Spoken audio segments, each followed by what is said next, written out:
All right, well, we're a couple of minutes before our designated late start time, so we're going to start anyway. Uh, Yay for us. Remember, my Zoom friends, your camera to me is here, but I can see you easily up there. So if I'm ever looking off, gazing into the upper left, you'll know I'm actually thinking of you. That's so nice. The rest of you, I'm just going to stare at you. Okay, so we're going to pick up today. This is our fourth class. That means like technically a month into Deuteronomy, and we're on chapter 7. So we're slowly progressing through. Hopefully, we'll make up a little more ground today. So uh, some of these chapters get a little bit shorter now, so it's going to help us move ahead and maybe catch up slightly. So chapter 7, again, slight reminder: Deuteronomy is such a wonderful book. We jump back and forth into what's already happened, what's done, what's about to happen. It jumps back and forth sometimes verse to verse. So it's so nice to follow along with that. It is a difficult read. Okay, so we're in chapter 7, and here we're going to start talking about the Israelite nation driving out the nations that are before them. So he's kind of telling them, here's what's about to happen. We're going to cross the Jordan. You're going to go conquer and take over the lands that I've promised you. So he's going to start describing that a little bit more with an appropriate amount of bouncing back into some older previous stuff again too. So here we go. He tells them that there are 7 nations that are both larger and stronger than the Israelite nation. But those 7 nations must be totally destroyed. And we've talked about that a couple weeks ago. The total destruction was don't just kill all the men and the soldiers. You're killing women, children. Yeah, we don't want to hear that. That's like really foreign concept to any of us. If we were to see that happening on TV somewhere in some other land, we would be outraged that that kind of thing would be happening. But he's telling them this, get yourselves ready. This is what you're going to do. Everything, everyone, totally destroyed. Not livestock. You're correct. Yes. I know the word livestock is in here somewhere. So, but yes, you're right. That's has been the case so far. Has been generally they can keep the plunder. So livestock, crops, certain things they can and can't keep. I know some of that we're going to talk about here in a second. He goes a little bit further instead of, which is again a little bit interesting to me, completely destroy all the people. But he also reminds them, you don't make any treaties with them. You don't show any mercy. You don't intermarry with them because they will turn your children away from God. And if they're completely destroyed, I don't know how any of that is supposed to happen. Maybe that's just preparing for there may be somebody amiss. He probably knows there's going to be something happen that these folks may not be completely wiped away. That's his intent, based on the words as it's translated for us. There's always that potential there that something in translation may have gotten a little bit askew of what we're reading here. Point being here is that now is not the time to be touchy-feely and let's be nice to these folks. We don't really feel like killing them all. No mercy. Don't make any treaties. We'll let you stay as long as you're over here on this side of this pond and take over here. No treaties, no mercy. There's going to be a big reason coming up of why you don't do that. Continuing on with the destruction. Break down their altars. And we know this is an area that's not worshiping God, and certainly not God alone. Break down their altars, smash their sacred stones, cut down their Asherah poles. Now, I've seen that a few times in the Bible, and I thought, okay, I should probably know what an Asherah pole is. What was it used for? What's the significance? Best I can determine, there seems to be kind of the shotgun approach to what Asherah, who that was, and what a pole may have been used for. It seems to be that it's just a wooden symbol of the goddess Asherah. And who Asherah was, I would tell you in the studying I did, probably a little bit, don't know. Maybe the Canaanite goddess of trees. She's also been referred to as the mother goddess of having given birth to 70 other gods. I don't know which one's right. They may all be right. Suffice it to say, an Asherah pole was something that was dedicated to worshiping Asherah in whatever role she played in the people at that time. I don't know as that I can tell you with any certainty what that seems or appears to be. It's something along those lines. Whatever it is, it's not what God needs you to do. So you're going to cut the poles down and you're going to burn their idols in fire. It's pretty easy with a wooden pole. So that one's kind of easy. The other ones where they've formed out of different metals and such, we're going to hear about that a little bit more too. And then here comes a good one. He tells them that Israel was not chosen to do this and to go conquer these 7 nations because they were the most numerous of the nations. He points out they were actually the fewest. So they had the fewest people to make whoever their nation was. They were comprised the fewest number of people, which kind of lends itself again to saying God is providing. Even the smallest number of people that make up this tiny little nation are going to go overthrow all of these 7 other nations that are more populous than them. They have more people. Generally, you kind of look at that and say, well, if I have 10 fighters and they're going to go fight 1,000, I'm pretty sure I know who's going to win that. I don't know the scale and the differences in the populations, but we know that the Israelite nation was called out as the fewest. Yet they were going to overthrow all 7 of these other nations. That should be something we make note of. So then jump into verse 9. Again, I'll toss you a verse number every once in a while if you're following along, just to keep up with us. Verse 9 says, "The Lord your God is God." We talked a little bit about that last week. God is faithful. He's the keeper of the covenant of love. And then more specifically, to 1,000 generations. Idea here is that it's probably limitless, right? Certainly in their minds, they know about generations. That's how they've learned things handed down from generation to generation. So 1,000 generations. That's beginning of time to way beyond where they are now. He's there, and he's going to keep this covenant. This whole thing so far he's been talking about is the treaty, the covenant that he's making with them. He's given them the indicator, I'm here and I'm going to be here and I'm going to stay here and I will always be here. I'm not just a now person. I'm not just a now God. I'm a forever. Therefore, you got to be listening to what's going on. Remember, he's told them, pass down what I've said. Make sure your children know and your children's children know. Because he's going to be engaged with them the same way in this same covenant the whole time. He reminds them to disobey or to turn from him will bring swift destruction.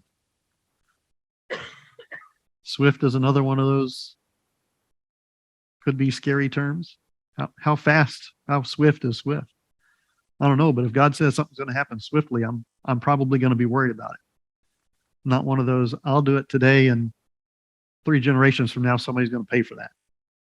Okay. Maybe not that big a deal. That doesn't seem to be the message he's intending to transmit here. Destruction's coming and it's coming fast. So it's a really big deal if you violate this covenant. So in verse 13, he will keep his covenant. Again, he's forever. He will love you. He will bless you. He will increase your numbers. Remember that thing we talked about just a moment ago? They were the smallest nation. And if you're the smallest nation, you probably are kind of worried about everybody else deciding when it's time to take you out of the picture. So now he's telling them, I'm going to make you increase your numbers. You're going to grow with me. So that's got to be something that kind of keys into them. We're the smallest nation, but he's going to help us to grow. We'll be larger than all these others. It includes increasing the livestock, the crops of the land, grain, wine, olive oil, the things that were very necessary to economic stability in that time. That's how they did it. People bought from you or they bartered with you so you could have the other things that you wanted or needed from their regions. In verse 21, do not be afraid or terrified of the people God is sending you to go destroy. So don't be worried or afraid about the people you're going to go conquer. He tells them, He, God, is among you, and He is great and awesome. Again, how those words get translated today, those kind of strike a little bit of emphasis for us. I can only assume that it would have been the same way back then and in the native language that was being used. For us, great and awesome sounds pretty good. We know He's there with them. So the message again is, don't be worried about the people you're going to go conquer. I got it. And here's an interesting one. Next part. The people will be driven out little by little so that a balance with the number of wild animals is maintained. Zoomers, take a look. Head scratchy time. Head scratchy time. Okay. He's just gone through all of this. I'm powerful. I'm awesome. I'm with you. I'm always present. I won't ever leave you. I'll be here forever and ever and ever.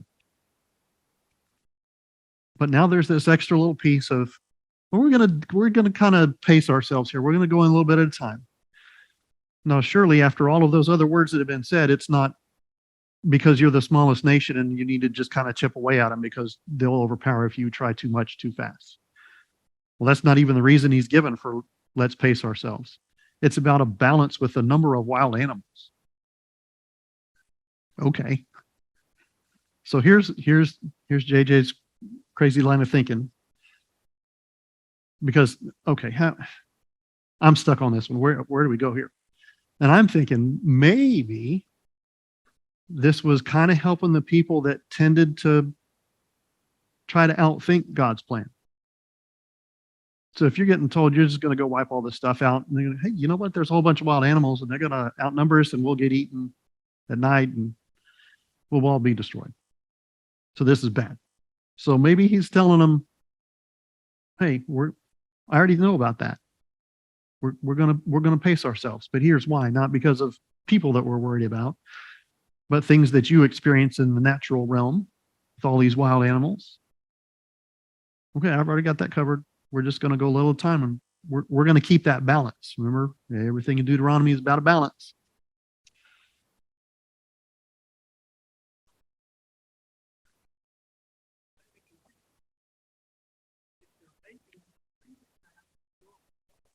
That's very true. Very true. So comment here was, this is maybe another piece of relating back to why not to have treaties or intermarry with people if they're going a little bit at a time. Yeah, how quickly is this happening? How quickly is he telling them it's going to happen? That's a very good point. Thank you. I didn't think about that. So with thinking about let's pace ourselves and not be overrun by the wild animals, again, maybe this is don't try to outthink God. He's understanding what's going on. You don't need to try to help him think about things he didn't think about. He's got it. I think that's pretty clear. Kind of curious that don't you think we probably find ourselves still doing that today? Plenty of times we're thinking, yeah, I bet God didn't think about this. I need to take some different action because this might happen. I know I'm in that situation sometimes. I'm certain I'm not alone there. We do that all the time. I need to do something different because God's plan didn't address this part, at least not that I can see or know. So therefore, I've got to do it. All right, he continues on then. When you're going and conquering, you don't take gold or silver, which is interesting again. It's a very economic stuff. That's a very economic piece of survival. And he says, so don't take any gold or silver, not even what's on the images of their gods that you're supposed to melt or burn or destroy. And so he tells them very clearly, this gold and silver is vile. You don't covet it. You should detest it, and you should destroy it. The smallest nation going and conquering the bigger nations, wiping them out. There's all of this stuff. You can have some of it, but the gold and silver, no. The things that would set you very high on the economic list. Mm-mm. That stuff's bad. Stay away from it. Destroy it. It's got to be gone. Don't keep that. So that seems to me to tie up the end of chapter 7 real quick. Be rooted in the goodness that God's providing. You don't need any of those things. He's providing. And the gold and silver specifically, their humanly, quote, status is really unimpressive to God. He doesn't need gold and silver. Therefore, us being enamored with it doesn't matter to him. And it's certainly unimpressive compared to God. Who needs gold and silver when you've got God? Should be fairly straightforward there. Seems like a good message to send. Okay, there's 7. We're up to chapter 8. We might make it through. Okay, starting at chapter 8. Don't forget the Lord and what he's shown you and done for you. He reminds them he was with them and led them for 40 years in the desert as they're wandering out of Egypt. He's been there with them. He fed them manna. We haven't talked about manna a whole lot yet. That's really in another book, but it's referenced here again. Manna, which they indicated was unknown to you before. You've never seen manna. You've never had manna. You didn't even know what it was. But God fed it to you. Interesting thing is that manna literally means, what is it? So it's got a name that really describes the situation for them. We don't know what this is, but God gave it to us and we're going to eat it and it's good. I don't know about taste good, but it's good for what they needed. He points out your clothes didn't wear out and your feet didn't swell as you wandered around for 40 years. Your clothes never wore out. Like some of us, if you're of the smaller stature of human size, you wear out your clothes in a month. Your shoes, you're busting through. I mean, that's just what happens. So if you think that you're walking through a desert for 40 years, you're going to wear your clothes out. You doing that much walking, yeah, your feet are going to swell. But not here. Not here. 40 years of doing that. Never needed new clothes. Feet never hurt. Oh, slow down. We got to wait. Let's set up camp an extra day. I need break. Didn't happen. He's provided for them. And most likely, these are things they hadn't even realized. Of everything else going on, I don't know if I'd stop and think about, hey, I've been wearing this shirt for 38 years. I wonder if he's going to get me a new one here pretty soon. Interesting. So verse 7, now he's starting to talk again. He's been talking about, hey, here's where you've been and what's been happening.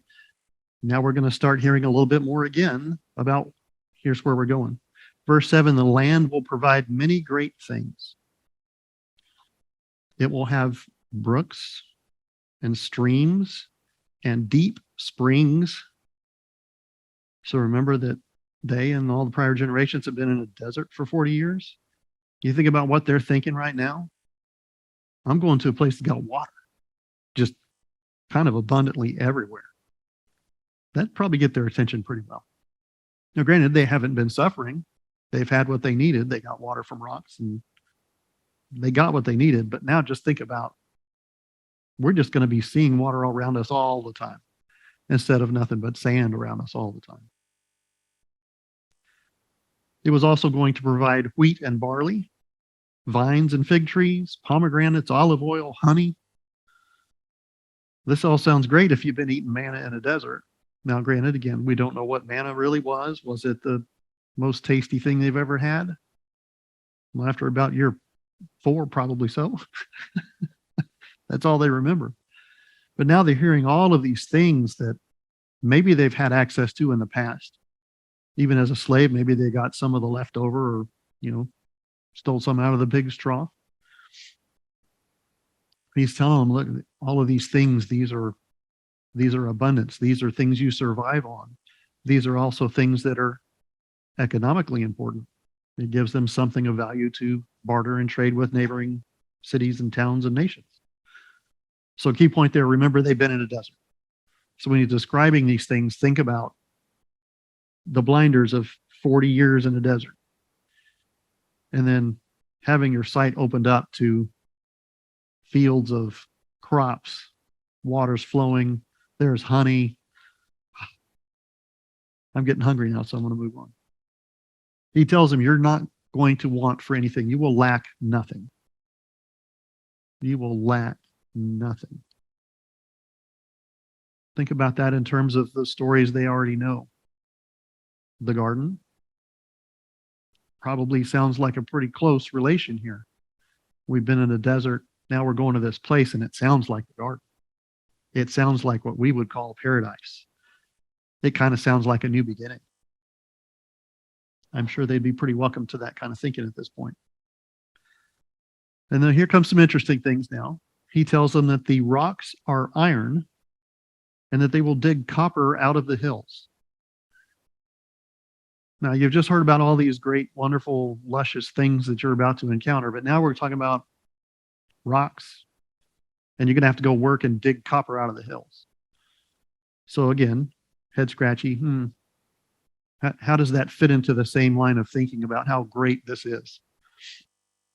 So remember, iron and copper, the metals of the day, very economically important, very security important. How'd they make their weapons? How'd they make their massively oversized beds for the king? They needed these materials.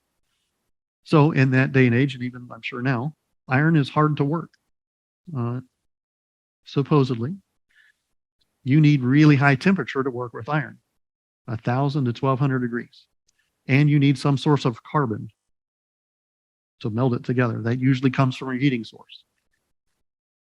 So this sounds like a lot of work, but it also sounds like other people have access to these rocks and iron and with iron in them, but maybe they don't have everything they need to actually process it. Yet here in the land of plenty, they will have access to that. Trees for heat, to introduce the carbon into it, to get the temperature high enough to be able to make iron and make it really well. So that the first time they try to engage an enemy, it doesn't just snap because it's weak. Interesting things. Another interesting piece, copper in the time may have also included bronze. Those get used for a little bit different things. They obviously have a different appearance to us today, at least. So just know that it wasn't just iron, it wasn't just copper. Copper could also include bronze. So they're expanding a bit of the things they could actually benefit from. So coming into verse 10 then,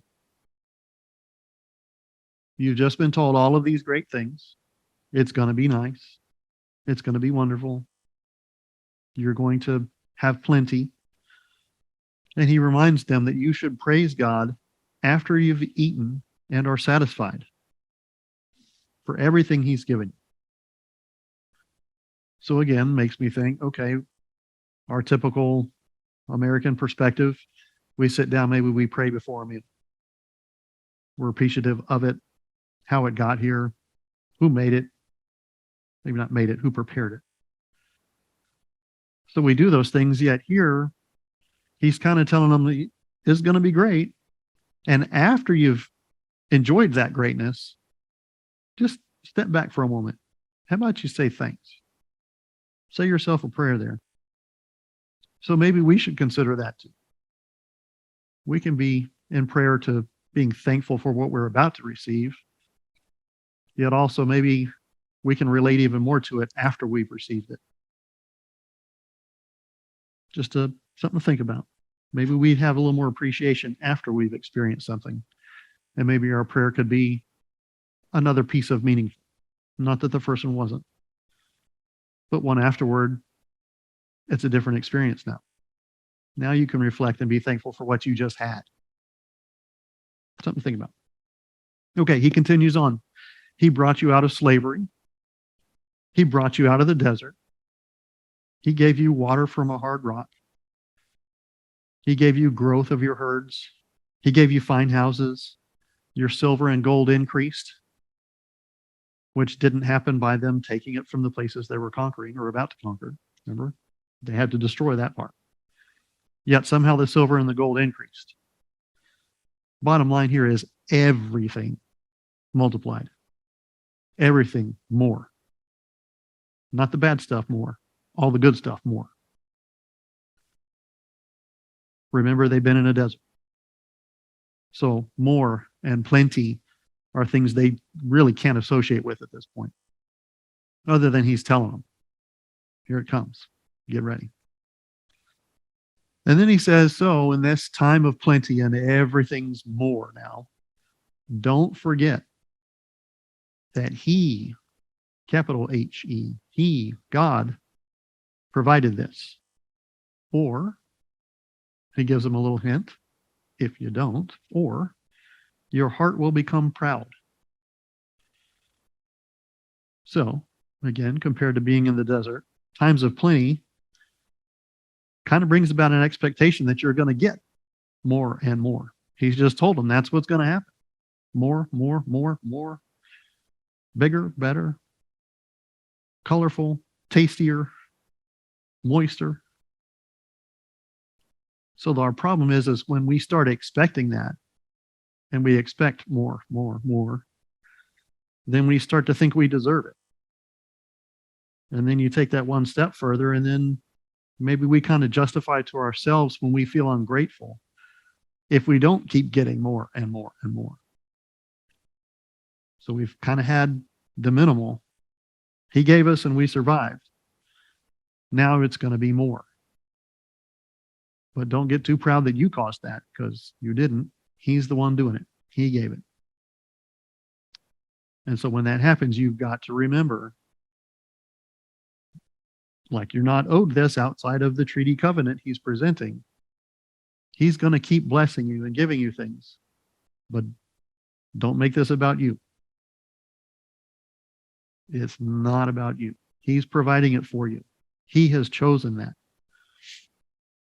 So don't let yourself be so proud that then it sets you apart from him, because now you feel he let you down because I didn't get 3 apples today. I only got 2. Because before that, you got a hunk of manna. Okay, so keep those things in mind. Verse 17, he reminds them yet again, your hands did not produce this. God provided it. Don't be mistaken. This wasn't you. And then it continues on. He gave you the ability to produce this kind of wealth. So now it's not just he's handing it to you, but he's acknowledging, I'm giving you the ability to do this. So here you might start looking at and playing with the tenses as it's translated. He gave is how I said it, but I believe at least the NIV translated it gives. A little bit different tense. He gives this. It continues. Not knowledge download, install, watch it go. He's continuing. He didn't gave, he gives. Kind of an important aspect throughout the whole Bible, really, right? He's not one time. He's all the time. And this begins to, again, lead us back into the treaty balance of what he gave or gives and what he expects you to do with it. Just to sit around and be happy and build a recliner? No, he expects you to do something with it. And he's told them, here's how it's going to go. And then, of course, rebalance. You'll be destroyed if you forget God and you start worshiping other gods. We spent the whole chapter telling you all this great stuff he's about to bring you into and give to you. Don't mess this up. He's given it to you. You just got to keep following. You just got to keep going. And if you don't, you'll be destroyed. Just like the nations he destroyed before you, and the ones that you're about to go conquer and destroy as well. He's decided that. So you know he can do it. It doesn't mean it's a earthquake, a tornado, I don't know about a hurricane near a desert, but it doesn't mean that that's how that might look. Oh, he's going to wipe us out by a natural disaster kind of thing. No, he'll find another nation that's going to come on over and knock on your city walls and say, okay, time to go, because you didn't do what you were supposed to do. So consider that the nations that they're about to go conquer, they've got to be understanding if they mess up, they could be in the exact same situation. Should be pretty clear, I think. All right, chapter 9. We're moving along. I like it. Chapter 9. They're about to cross the Jordan. We've been building up to it. There's a really long story. I don't know how long Moses is talking here. But hey, they've been in the desert. And their feet aren't swelling, so they can take it. It's all right. You know, they're about to cross the Jordan. The first nation they're going to come to are the Anakites. They are well known as being tall and strong. We talked about this way early on, the giants in certain areas. These folks known as tall and strong, right? Anakites, you probably don't mess with these folks. They're strong, they're tall, they're more numerous than the Israelite nation. Probably not who they'd picked to go try and conquer. But God says, I'm going to go ahead of you like a devouring fire, a destroyer. So he's going ahead. Now, I don't know what that means. Does that mean there's some kind of illness introduced that weakens them? Does it mean, I don't know what it means. What's key information is that the Israelite nation, fewer in count, fewer in population, not as tall, not as strong, are still going to go conquer because God said so, and God's already there. He's ready. He's doing it. Okay. Here's fun stuff. Verses 4 through 6. They're not terribly long, but they jump around a little bit. But he reminds them that, okay, you're going to go conquer the Anakites as we cross the Jordan. You're not going to go do this because of your righteousness. Israel, you're going to go do this not because of how great you are. He tells them that 3 times in the period of 3 verses, right in a row. 4, 5, and 6, he tells them 3 times, once in every verse. I think it's once in every verse. No, it's once in 4, twice in 6.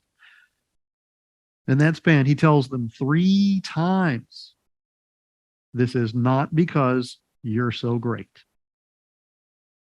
Don't be getting proud on me here. It's not about you. He tells them twice in verses 4 and 5, one in each.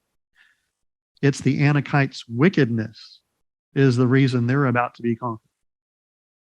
Driving home that piece from the previous chapter.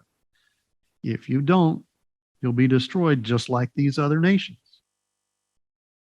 Okay, Israel, you're going to go conquer. Not because you're all that. Because the Anakites are not. So I have chosen you to displace them and wipe them out. Their wickedness is what's causing this. That should be big flashy lights, if they had such a thing then, would be saying, hey man, God knows what's going on.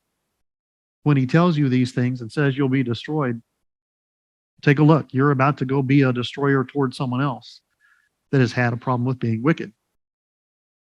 Maybe you got to pay attention to that. Don't be like those nations. Don't be like those folks. Be like the ones he's told you to be like. So verse 7, remember these facts and remember how you angered God in the wilderness. Right? Here's an extra little piece. You guys aren't all that. You're not that great. It's not about you. Anakites were wicked, so they're going to have to suffer now. You're going to go conquer them. By the way, do you remember all that stuff you did? You remember how angry I got with you in the wilderness? Get ready. You've been rebellious the whole time. I mean, he's just laying it out. Here we go. No doubt at this point, you should not be thinking how great we are. Look at this. We're going to go over and knock these Anakites out.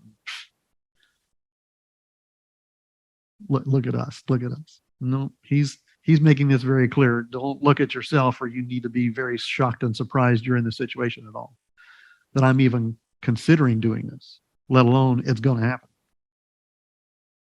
So think about all of these things, the Israelite nation, you were rebellious the whole time.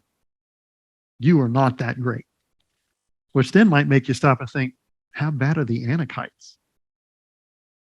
They've got to be doing even worse than the Israelite nation, or they wouldn't have been the ones chosen and being conquered because they were so wicked. I don't know what all they did, but it probably wasn't too good. And there's 6 more coming. So who are those folks? But hey, at this point, are we picking the least worst? I don't know, but that seems to be how we're kind of setting up. So now it's time. Moses is gone for 40 days a night on the mountain. So we're kind of flashing back a little bit, right? We're ready to cross the Jordan, but we're talking about going up on the mountain. Moses is gone 40 days and nights. And while he's gone, God provided everything to the Israelite nation. Remember, they lacked nothing. They didn't even need new shirts and to take a spell on a couch somewhere and rest their feet. Didn't even need that. They're in a desert. There's no food. There's no water. Yet it was provided. They were taken care of. And while Moses is away, we probably all know the story, and we've watched the long movie about how this might look. It's a good movie, but it's a little bit lengthy. The people became corrupt, and they made an idol for themselves. Remember that rebellious stuff he just reminded them of? He's reminding them again. You guys are corrupt. You even made an idol. It was that golden calf thing. Okay? And God was ready to destroy him. Well, you know what? I've had it. Rebellious. You're not listening. I've given you time after time after time to fix it, to make it better, to make it right, to redeem you. I'm ready. It's time to wipe them. I'm going to find somebody else. They're going to come conquer them, and they're going to be gone. And Moses is referenced here as to become a nation stronger and more numerous than the Israelites. Like Moses is about to get super promotion, right? The Israelite nation is in danger of being fully destroyed, and Moses will become the new chosen nation. Stronger than the Israelite nation, more numerous than them. That's a pretty interesting concept to think about. So God's ready. He's had enough. And the next piece says, Moses left the mountain while it was still ablaze with fire. And at this point, we know God has led them all of this time. We talked about it last week again. A cloud or fire. The presence of fire on the mountain. Moses is talking to God. God's the fire. Yet, specifically, we're told here, Moses, I'm going. Yet, the mountain's still on fire. Why we got these extra words in here? I'm thinking, Moses is talking to God. Like two-way conversation talking. Here's the fire. The fire's still there. Moses is turning his back and running. I got to get down there and fix these people. To me, that just seemed remarkable. If the fire's there, that has generally meant God's there, present in some form as a fire. I don't know. That tells me about how quickly Moses is ready to go move. We got to get to these folks before they seal their fate and become fully destroyed. I don't know about you. If you're in a situation where you're having an actual one-on-one conversation with God and you see the thing that represents God there on the mountain with you, fire, I'm not sure there's anything that I'm ready to turn my back on him and go take care of. That seems remarkable to me, that it's noted that he left with the mountain still on fire. God is still present. Wait, Moses, I wasn't done. Wait. He's moving. I think that's probably speaking to something here. When God tells you go do something, even if he's not done saying the words, go. let's move with some haste.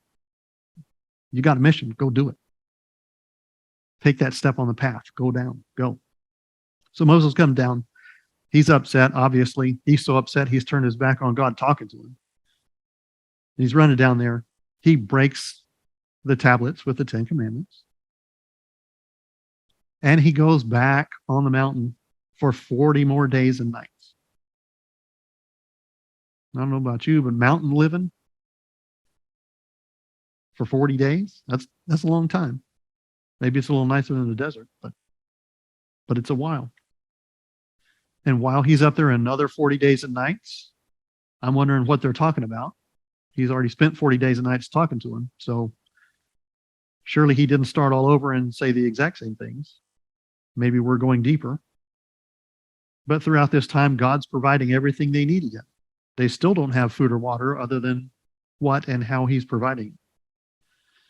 The golden calf they had created down there, which is kind of what spurred the hasty journey, it gets burned, crushed, ground to powder, and dumped in a stream.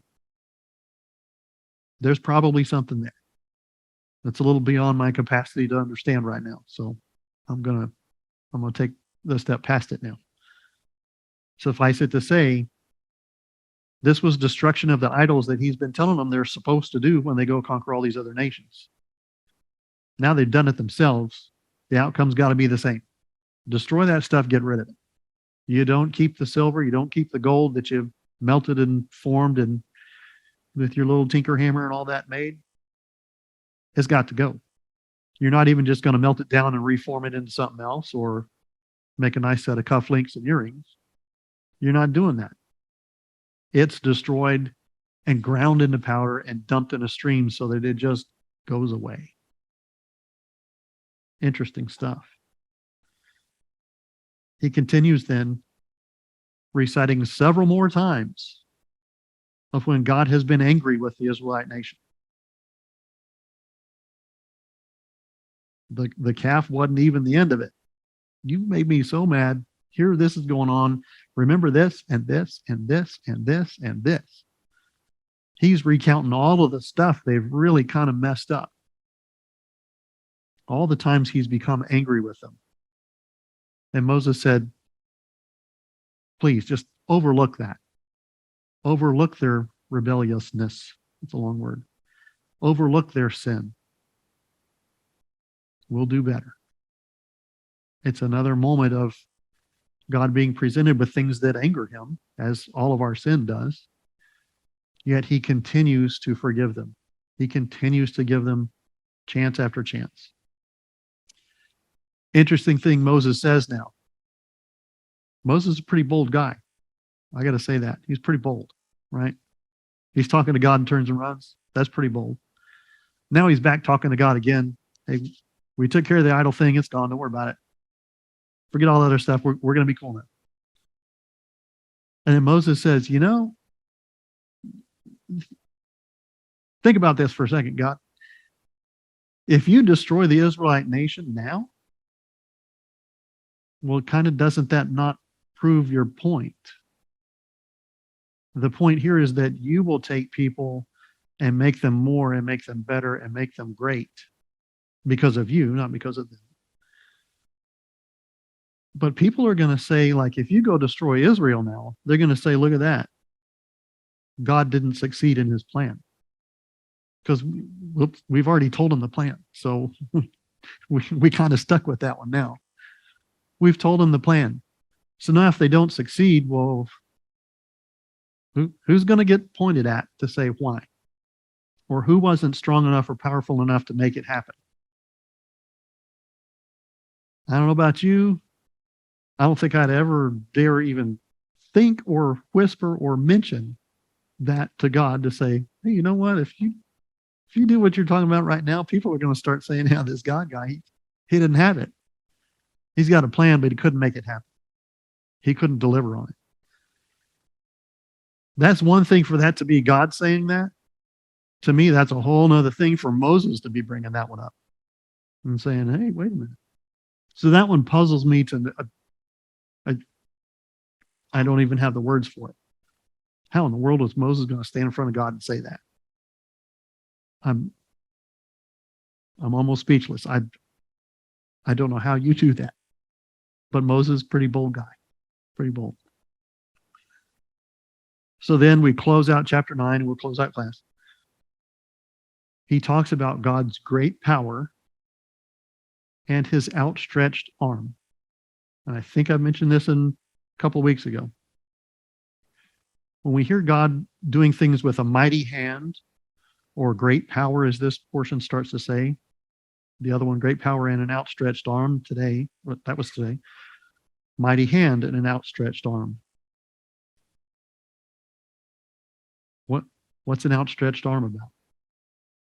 What kind of vision does that bring to us? We have an advantage here. We kind of know somebody that was hung on a cross for our sins with outstretched arms. But it's interesting to me to think he's already alluding to that. There's something here.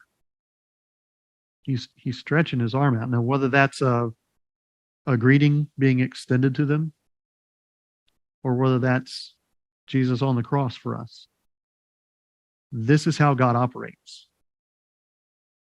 He's welcoming and he's giving. I don't know where else to take that one other than we're getting ready for Jesus to come.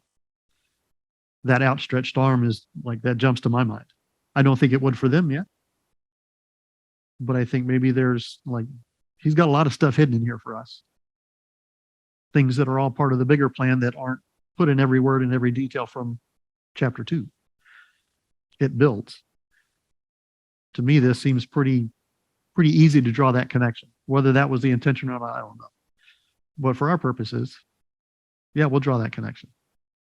This is God. He extends things to you, and he's willing to stretch his arms out and say, come on. I'm defenseless now, but I can take it. That's pretty neat stuff. All right, we're way past time. So thank you all. Thank you, Zoomy friends. And so we'll pick up chapter 10, not next week. We're on timing next week, right? Next week, we're on special timing for the fall festival. So I will miss you next week. I'll be here, but we won't do class. So we'll pick it up in 2 weeks with chapter 10. Thank you very much.